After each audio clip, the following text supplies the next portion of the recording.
ኤርትራ ወደ መፈራረስ አደጋ እየተጠጋች መሆኑ ተሰማ። አምባገነኑ የሻዕቢያ ስርዓትም በመፈራረስ አፋፍ ላይ እንደሚገኝም ተሰምቷል። በኤርትራ ዋና ከተማ አስመራን ጨምሮ በተለያዩ የአገሪቱ ክፍሎች መሰረታዊ አገልግሎቶች ሙሉ በሙሉ በሚባል ደረጃ በመቋረጣቸው ህዝቡ ለከፍተኛ ማህበራዊና ኢኮኖሚያዊ ቀውስ መዳረጉን ተሰምቷል። በአገሪቱ እየታየ ያለው ይፋዊ የመፈራረስ አዝማሚያ የገዢው ፓርቲ ህግደፍ ፖሊሲዎች ቀጥተኛ ውጤት መሆኑን ተመራማሪዎች እያመለከቱ ነው።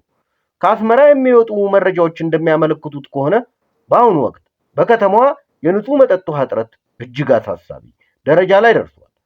ከተማዋ የውሃ አቅርቦት መስመር በመቋረጡ ነዋሪዎች ለጤና ተስማሚ ያልሆኑና ጨዋማነት ያለው ውሃ ከግል ውሃ ቦቴዎች በውድ ዋጋ በመክፈል ለመግዛት ተገደዋል።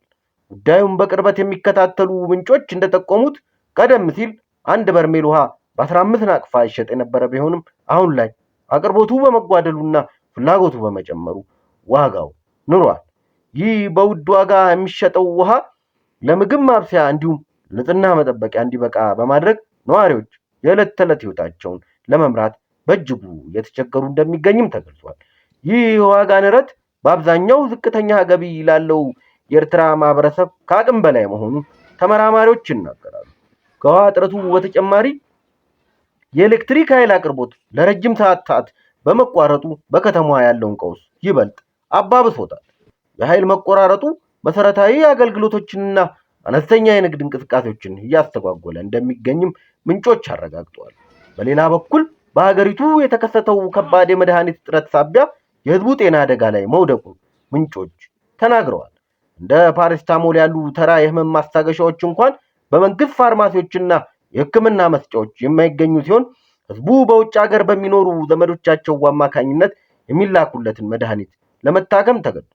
በኤርትራ ጥቂት ክኒኖች በቤት ውስጥ ማግኘት እንደ ትልቅ እድል የሚቆጠርበት ደረጃ ላይ መደረሱን ተጠቁሟል።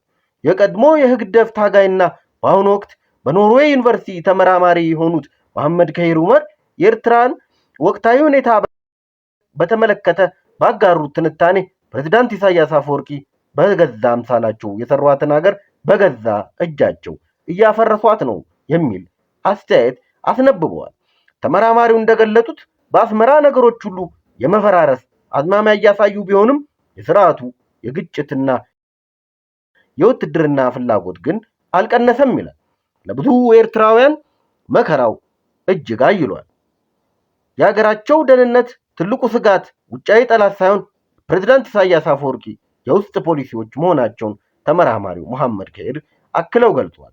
የሀገሪቱን ቀውስ በተመለከተ ከሻዕቢያ ህግደፍ በኩል እስካሁን የተሰጠ ምንም አይነት ይፋዊ ምላሽ የለም። ሰብስክራይብ ማድረጋችሁን እንዳትረሱ።